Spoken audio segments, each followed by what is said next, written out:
All right. So welcome, Dr. Gulati. Thank you so much for joining us today. Dr. Martha Gulati is a renowned cardiologist and expert in women's cardiovascular health. She's currently the Associate Director of the Preventive and Rehabilitative Cardiac Center and Associate Director of the Barbara Streisand Women's Heart Center. With over 2 decades of experience in the field of cardiology, Dr. Gulati has dedicated her career to advancing the understanding and treatment of heart disease, particularly in women. Dr. Gulati earned her medical degree at the University of Toronto, Canada, and completed her residency and cardiology fellowship at the University of Chicago. She later received a master's in Science of Health Studies for clinical professionals from the University of Chicago. Dr. Gulati's work has been recognized with numerous awards, including the American Heart Association's Women in Cardiology Mentoring Award, the ACC's first Credo Coalition to Reduce Racial and Ethnic Disparities in Cardiovascular Outcomes Award, and the National Red Dress Award for her efforts in raising awareness of heart disease in women and advancing research in this field. And recently, congratulations, Dr. Gulati, on the Agatston Cardiovascular Disease Prevention Award. Throughout her career, Dr. Gulati has authored over 200 publications in top medical journals, including JAMA, Circulation, the American Journal of Cardiology. She has also served in numerous leadership positions. As she was the president of the American Society for Preventive Cardiology, chief of cardiology at the University of Arizona, and the editor-in-chief of the American College of Cardiology's CardioSmart, the ACC's patient education and empowerment initiative to help individuals prevent, treat, and manage cardiovascular disease. And tonight, we're honored to have Dr. Gulati tell us the key to succeed in the use of social media for patient education. And without further ado, welcome, Dr. Gulati. Thank you so much for joining us tonight. Oh, thank you, Alla. That's such a sweet introduction. I'm sorry if you saw me trying to press the slides. I was trying to get rid of your recording. I had to log out to get back in here for this. Sorry about that. So again, I don't know if I'm the expert here.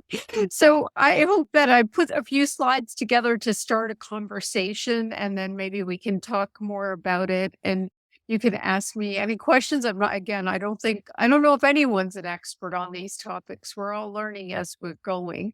But I have no financial disclosures, but obviously I do use social media, Twitter and Instagram mostly. TikTok, I'm kind of a TikTok failure or dropout. I have an account, but don't really know what I'm doing with it. LinkedIn, I remember every once a month maybe to go into it, but it is important for everybody professionally to have a LinkedIn account. Same with Doximity. I go in probably on that even less, but it is important if you stay in academics or really in any hospital, because your hospital ranking, partially you'll get to vote for things based on Doximity.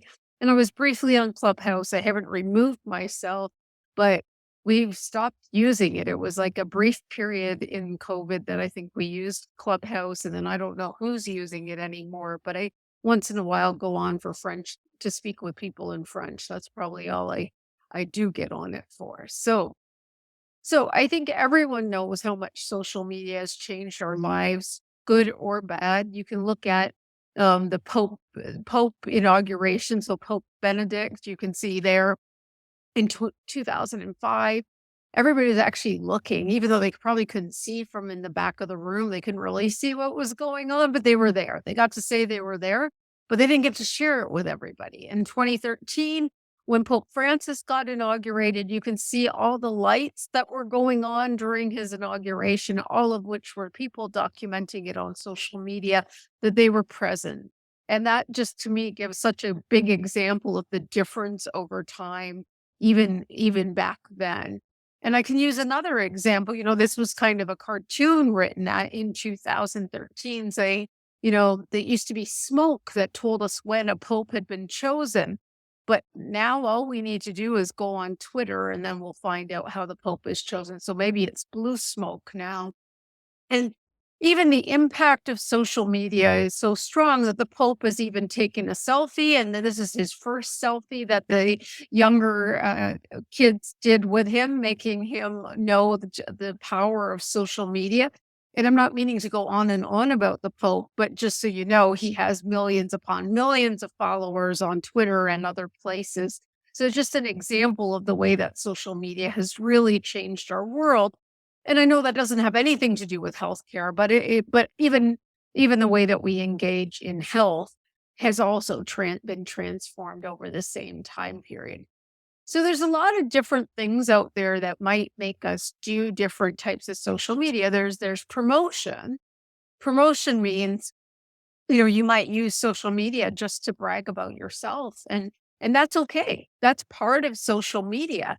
Social media means, presenting what you are to your followers. It amplifies your efforts. And I think we use social media to brag about maybe about ourselves, but often we brag about our colleagues and their successes and that we're proud of them. But it is a way to make people know about you. And whether you're a resident or a fellow, whether you're trying to get into the fellowship, whether you're trying to get a job, sometimes we notice people based on their social media engagement and their own promotion, good or bad. There can be people that do it right, and you're like, oh, I really want to meet that person. And there's people that can do it badly, where you're like, let's never take that person into our program because they're actually mean, or you can see how they interact with people. And I will tell you, we do look when we're hiring or even when we're looking for future fellows, if someone knows something good or bad about what they're doing online, we know. Everyone knows.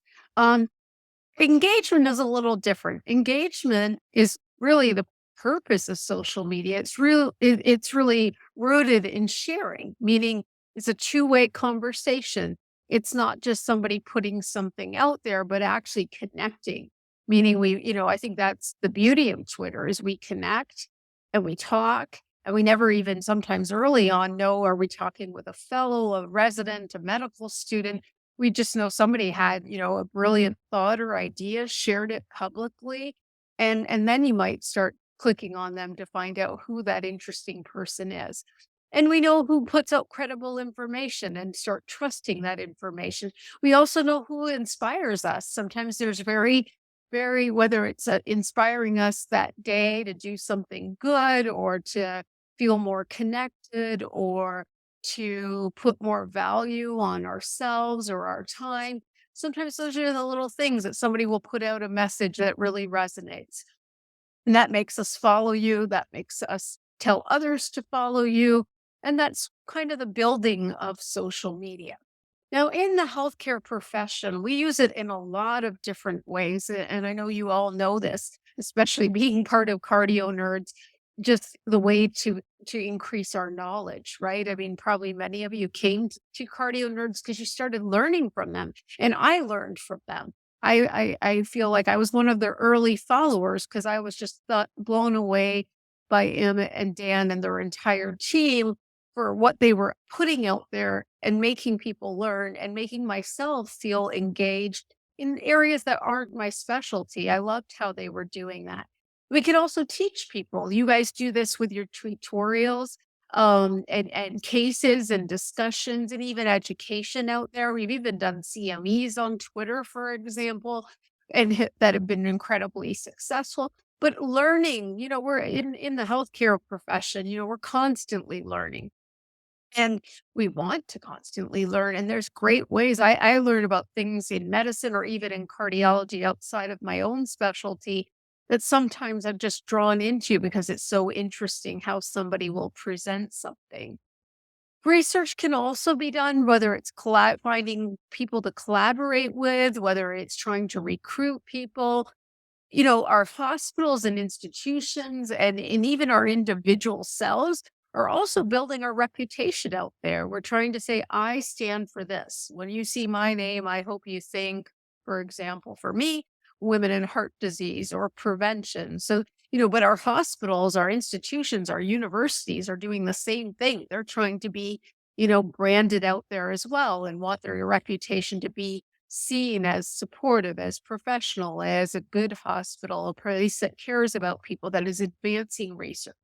And then there's also people that use social media for advocacy, to engage with the community, to show, whether we're working with Congress or working and engaging with the public, that's also part of it. And that can be on an individual level, that can be on a university level, it can be on a professional level from your professional organizations that you may already belong to today, whether, ACC, AHA, ASPC, etc.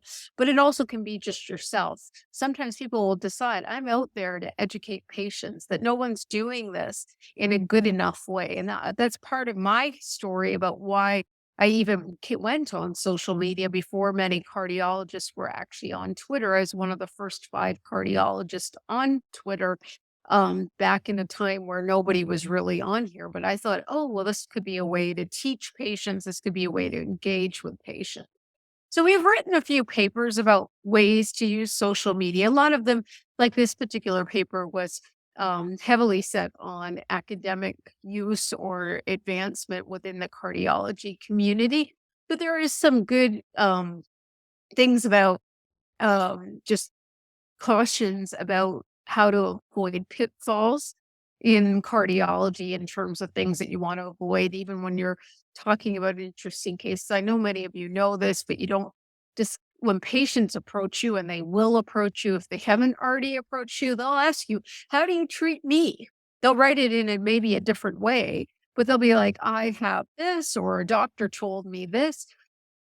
Always, always, always refrain from treating patients via social media, whether it's even by a DM. Just say, you say, I can't, I don't know your specific conditions. I'm not able to treat you without examining you at my office. You can say in general, people with your condition, this might be a good resource for you, or in general, we know patients, with myocarditis, blah, blah, blah. You can tell them whatever you want, a general statement, but don't answer patients. And, I think that we should try. I mean, in social media, you can make decisions about who you are on social media. So you might say, I'm going to be controversial. And there is people out there that are. But in general, I would recommend, avoid controversial topics. You're not an expert necessarily on religion or politics. Do you want to engage in those kind of conversations? Because those can alienate people. I will say that I still sometimes can't refrain from supporting people in elections and things like that. You have to decide, what do you want to be, and do you want to show your true self or not? But I think it depends what you're trying to make. And I think especially for people applying for residency and fellowship and jobs, you might just want them not to know until you're there.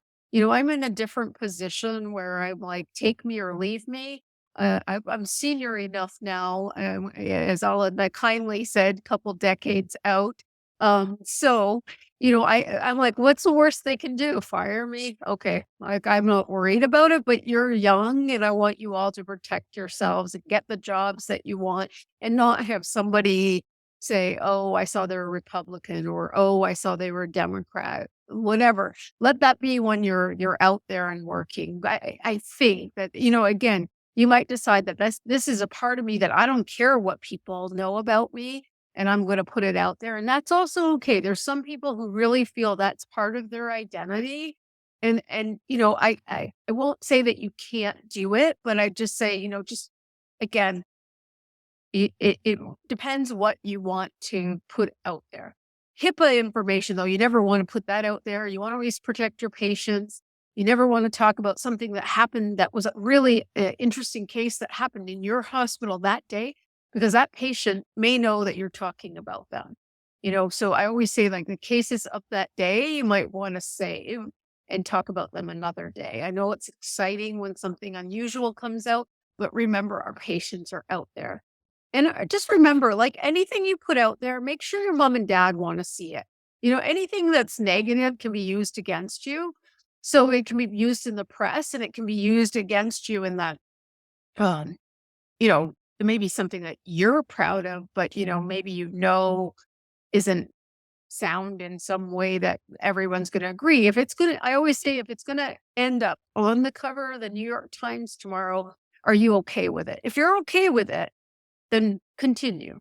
But be careful, because those things can come to haunt you. And every hospital has its own, even as a fellow or a resident, you are beholden to whatever rules your hospital has about social media. So know the rules that exist in your system. We have had fellows dismissed because they violated something in their hospital policy, and you just want to make sure more than HIPAA. If they say you can't post anything of patients without getting their consent, then know that about your hospital. And there is some hospitals out there. So what I know, when people love showing cases and echoes and they think it's enough that they cut out the patient's name, and then suddenly their hospital, who is watching every one of you, believe me, they know everybody in their hospital. You don't want to lose your job over something that you didn't, where you could have got the patient's consent, or where they say you can't post anything in our hospital. Okay, you can't post anything. So just be aware of your own system. Okay, I'm going to figure out how to advance because something is not happening here. Guys, I don't know what's happening. I may have to escape out of here. Okay, computer, this is the time. I thought that we'd have dog barking, not computer issues. Oh, okay. Sorry. Something happened. Something. So again, sometimes you have to remember that there's a divide between what we like in social media. And I think your generation grew up with social media versus what traditionally medicine has valued. So in medicine, we know the values are privacy, confidentiality, one-on-one interaction. There's formal conduct, and very formal in medicine. We've got boundaries. We have professionalism, let's hope. And we have, we believe in peer review, the peer review process. Well, social media, the values are really different. We believe in sharing. We believe in being open. We believe in all these connections and transparency. And we're very informal. We do things, quickly when we're walking, and very abbreviated terms we'll use. We believe in social media. People believe everything can be shared. And there is potential for misinformation because there's no peer review. There's nobody saying, this person is an expert or they did the research. Anybody can say anything. They can say, misinformation about vaccines, and yet they can have a big platform and get away with it. And we all know examples of that during the pandemic, what affected our patients and how it became so divided. A lot of it had to do with the power of social media. So the good things about social media is, of course, it's connected us. It's easy. It's instantaneous. It's real time. You create a profile of yourself and a platform to express yourself. And it can also be quite fun too. Ways to educate our patients, using TikTok, interacting in a really creative way and giving us all a creative outlet, which is really, in medicine, we often are just so, in our zone. Whereas I think everyone in medicine in different ways is creative. And you can just think in the CardioNerds, how lovely they have created infographics that have helped us learn. And even though I'll show you infographics that we did with CardioSmart, even before CardioNerds existed, we were in love with infographics because we felt it was a way to communicate with patients. But the cons in social media do exist, and I'm sure you guys are well aware of some of them or all of them. It's a time waste sometimes. It can make you procrastinate from the studying or the work that you need to do. It can be a distraction at times too. And there is people that get addicted to social media. So, be careful. There's also this fear of missing out. And I don't actually see it so much in my younger people. I actually see it much more in more senior people or mid career, where they're like, why isn't everyone liking everything I put out there? Or why didn't you like it? Or I'll get direct messages. You didn't like this. Like, is there something wrong with it? Or can you retweet it? And that is not how social media works. But okay, like, I never want anyone to feel bad. But it is interesting how much there is. There's cyberbullying, and that actually has happened to some cardiology fellows. And I'll give you an example of one maybe late when we talk about it. But there is bullying, and you guys are much more prone to bullying being younger. People feel like they want to tell you and put you in your place, and they'll DM you and be chicken to put it out there, where some of us more senior people can see it and correct them. But when they do put it out there in public, we will correct them. We come up, we are very protective of our trainees when we see it, or if people share it with us, we want to protect them, which is what happened when somebody was bullied on here. We came out like an army. Certainly, it's information overload. And I think when you're young and you're training and you're like, does everyone know that? Like, do I have to know every single one of those details that they just put out in that tutorial? Or why did they interact so easily? Sometimes people are looking things up, number one. Sometimes people are putting out as much information to think they have to be really thorough. And sometimes that happens when we're trying to educate each other. But also it can be overwhelming. And so know that sometimes what you see and what you really need isn't always the same thing. There is privacy issues, as I already told you. There can be sort of a social peer pressure, meaning if everyone's on Twitter and maybe I'm not, do I have to answer like them? How do they know that doctor? Guess what? They don't know us unless they really talk to us. And we've had the opportunity to meet. Not all, I sort of knew her on social media. Then I had the privilege of actually meeting her. That's where the real connection was, is when you actually get to meet people. Brianna as well, I got to see hers and she went out of her way to tell me, you're here and I'm here. Come. And I think we met in a sunny spot and got to actually meet in person. And that's who you connect with. So don't feel that everyone, because they're connected on social media, that means always what maybe sometimes you can think means. It's good that we're connected, but the real connection really comes later. The real connection, I will say, is when you folks DM us and say, will you be at ACC? Can I meet you? And my answer is always yes. I want to meet the people I'm connected with, or I think that is the genuine connection that, especially during the pandemic, and many of you I know trained during the pandemic, and you didn't have the social connection opportunities for so long. So we want to meet you. It can be sleep disruption, especially if you go onto these social media things before bed, or if you get alerts all the time. You need your sleep. It's one of the essential eight. So make sure you turn off the annoyance of getting bothered in the middle of the night. And then for our patients, we have to understand that when we post things on social media, like a great case, and say somebody, did some, you know, amazing outcome that we don't expect in not 99% of the patients, but this one patient had a miraculous recovery or something that is unusual. Remember, the patients are also on many of our social media channels, and sometimes they can be affected by what we post. Why didn't that happen to me? Why am I still in heart failure? Why are they talking to me about an LVAD when that patient got so well? Why, just remember, our patients are humans as well. They make comparisons. They know that their condition, they may not know the nuances of the differences of the patients we post. And they may not know that sometimes we post it because it is so rare. And or even when you talk about a rare case where somebody dies, they're like, am I going to die from that? And that can be scary from a patient point of view. So just remember that, because our patients are there. Now, I became involved with CardioSmart, in 2014 or 15, when I became the editor in chief of CardioSmart.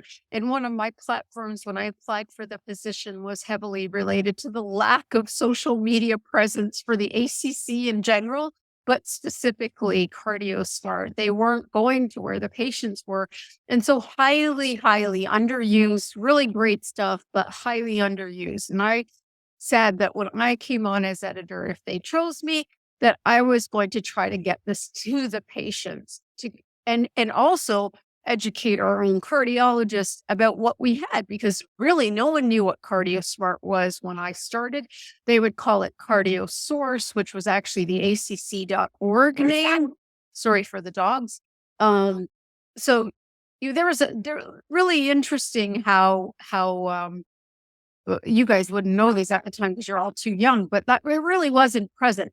But I had the opportunity also to help create infographics. I felt that this was a way to create information that patients could easily and visually, connect with. And this was my creative outlet, was to create, we created over 60 infographics. I was most proud of the ones related to women's heart health that I pushed through. I was like, they're like, how many women focused infographics can we have? But they were all necessary, at least in my mind. So these are just some of them, but I'm sure you know many of them well.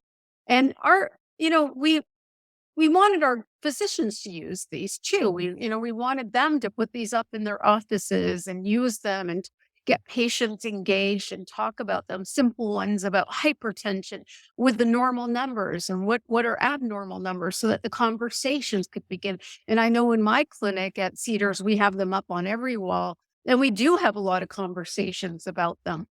So I mean, the reason we want to be present on social media, if we engage with patients, and if that's your goal, of course, you might say, I just want to connect with physicians. That's fine too. But remember, patients are still going to watch you. When you're a doctor, they want to know what you have to say. So if it's public, they're going to try to connect with you or see what you're saying. But when we communicate with patients, we want to inform patients, we want to update patients, we want to empower them. Like, a lot of what I did with the women's ones is I wanted them to be able to ask the right questions. So stand up for your health, get screened, don't ignore your symptoms, ask questions. We put those up because we knew women weren't getting screened, that they were being ignored, and that people weren't talking to them about their hearts.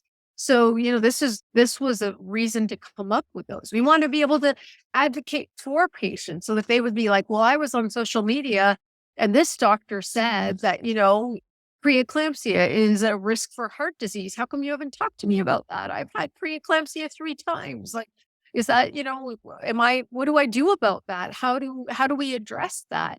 We want to be helping patients be involved in their care. We also want to encourage healthy behavior. So for those of you who, very few of you follow me on Instagram anyway, but if you do, I post a lot about my exercise there, mostly because I know it's a younger crowd, but also because I want to show, if any patients are out there, that I live what I preach. I walk the walk literally. And I want them to know that, so that, because I know a lot of people out there think doctors say a lot, but they don't do it. I had just literally this conversation with one of my patients talking about some doctor who was obese, who was telling them something, and they're like, I don't even trust them. I was like, well, I don't know if that's the right way, but I'm like, I feel like maybe they'll trust me more by knowing I do the things that I tell people to do. And of course, as a physician, if you are evidence based, you're an expert no matter what, whether you're evidence based or not. You're out there as an expert once you have the title doctor. I will tell you, they trust you more often than anyone else. Doctors are considered trusted. But hopefully, you're all evidence based, and that evidence based advice matters. So if you say, I believe, patients with cardiovascular disease, with atherosclerotic cardiovascular disease, need to be on a statin, people are going to take that and sound advice. So I think that's why we want patients engaged, we'd rather be there giving the good advice. Otherwise, we've got a lot of quacks out there and non-medical people telling them, including Goop, telling them all kinds of things to do to their bodies or supplements to take that could, at worst, give them expensive urine, but or at best expensive urine, but at worst could harm them in some adverse way. So we want enough experts out there, and that's why we need to be there. Whatever the next latest, greatest social media trend out there, we need some of you younger people out there, because that's how we've got to be in the places where our patients are. We know there's misinformation, and anything out in social media, lacks peer review. So we really do want to be talking in that space and telling them, no, research shows this, this is a load of crap or whatever. We need to say that. The vaccines taught us a lot, but there's also other things out there that have really been harmful, or that people are following, like hormone implants that people are getting these days, bioidentical hormones, jade implants in their vagina, all these other things that are crazy things that patients are being told to do. Misinformation is really easy to spread. And so that's why, again, and we also know that the news, like when we read newspapers, sometimes all people or online news, it's the headlines. It might not, the inside might be correct, but the headlines is all the patient reads. And that headline news can be very harmful as well. And, again, a lot of pseudoscience out there as well.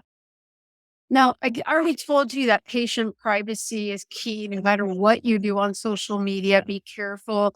We've seen doctors get sued. We've seen doctors been reprimanded. We've seen doctors being fired from posting things from their hospital, not following whatever the hospital policy is. This was just an example where a young woman was fired. In the story because she posted about a trauma that occurred in their hospital. And it was, I believe that that one specifically was where somebody got bit by a shark.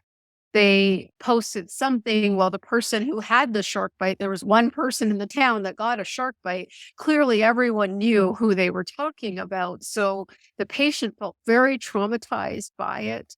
And, you know, it, it's just something you don't need. It was minor. I mean, I'm sure that she was only fined $500 or something like that, but losing your job can be obviously very traumatic, and nobody worked that hard to ever get to that place. So just know your hospital policy. That's everywhere you go. When you guys change institutions now, some of you are saying you're going to a new place, then find out that institution's policy too, so that you know everything you're doing is kosher.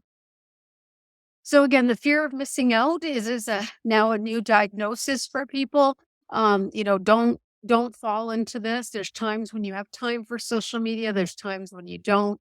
You're never missing out on a lot. It's good when it's good for you, but you don't need to always be on there. You don't always have to be getting likes on your posts. But there is people that get very upset about different things, as you can see here. There's all kinds of things that people are fear of missing an interaction, fear to keep enough followers, fear of being interesting. And why does somebody else always get? Some people are just better at putting things out online. And that's okay. But if it starts affecting your mental health, or you feel like it's affecting your self image, that's a time to take a break, to regroup, and talk with your friends about it, and sort it out, whether you should be on there or whether you need to put some constraints on what you do. I also told you already about sleep. We know that sleep, people that look at their computers at night have a greater trouble at getting to sleep at night. So you want to be careful. You guys don't get enough sleep as it is, so don't let it be affected by your social media time. And we don't know enough about physicians, to be honest, about being overtired. But um, and then again, as I already said, for our patients, we want to make sure that we're not somehow making them um, worried about, how their own medical issues are going. So whether that's envy, whether that's guilt, whether that's regret, or whether feeling defensive, patients are particularly vulnerable by posts that we physicians put out. And we just need to be sensitive to that. And just remember always, as much as we might be talking to our own community and think that we're just talking to doctors, our patients too are on social media. So I find these as very good rules for social media. Don't, if you're angry, don't be on social media. Call your best friend, call your spouse, call anyone that else, talk to your dog. It doesn't matter, but no rants on social media. Don't, you always regret it. If when you're angry, you put out a lot of things. And you can't really delete it. Somebody will take a snapshot, send it to your program director, send it to your boss. Just be careful. As much as you can, strive for accuracy. I know we all put spelling errors, and there's sometimes spell check makes things wrong, but mostly I mean by your facts. They'll get the facts as much as you can right, And if you do post something that later somebody convinces you, I'll learn from what people post. I'll actually put a retweet of my own self and say, I learned so much from these other people. This is obviously, they're the experts, and I take back what I said about this now. And that can correct something that you thought was right, but other people teach you is not actually correct, or not the latest, the greatest. When you don't know, or you're not sure if that's true, if you ever have like a thing that pauses you just while you're typing it, maybe just save it. Maybe don't send it out right then, and go, if you go when you have a little more time, just to make sure, is that actually a fact? Let me just double check. Can I give a reference? Because like now I'm questioning myself. As I already told you, protect your patients. That's always your job.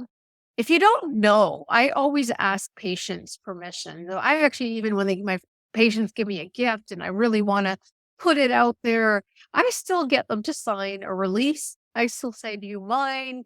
And even if they say, yeah, we can take a picture, I'm like, I still want their consent so that nobody, you know, everything's kosher, because I think that is a good rule, and like I told you already, know your hospital policy.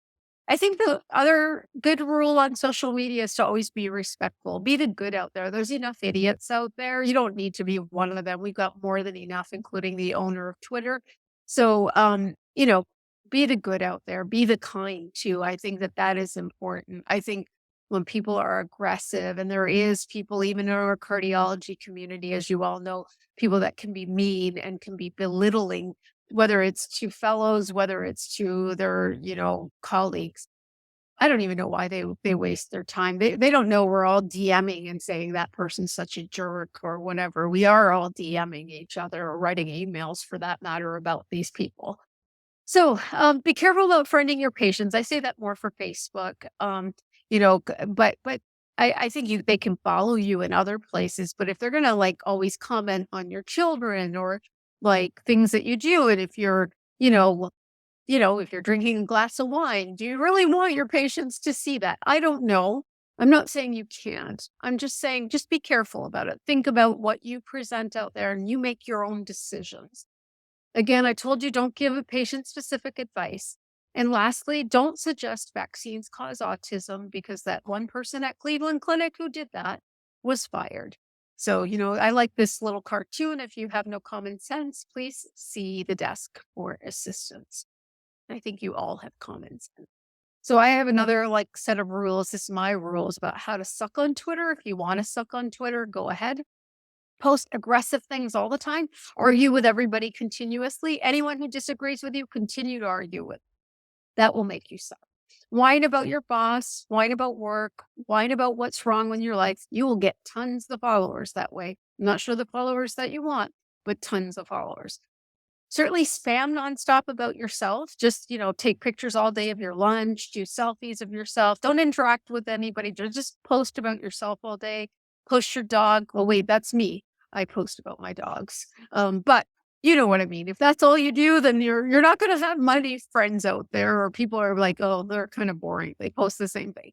And if you never reply with anybody, if you're only talking to yourself and you think everyone else should be posting conversations on your post, but you're not interacting back, then you shouldn't really be on social media. You should be on like some other, like, I don't know what the platform is, but social means to be interactive, not unidirectional. So, those are my recommendations of how to suck on Twitter.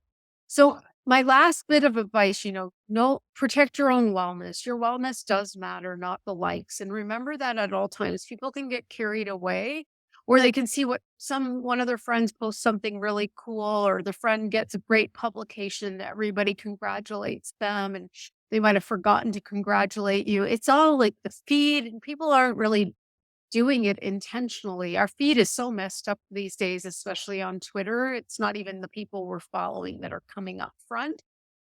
Think about how you want to use social media. How do you want to build your practice, or how do you want to build your reputation?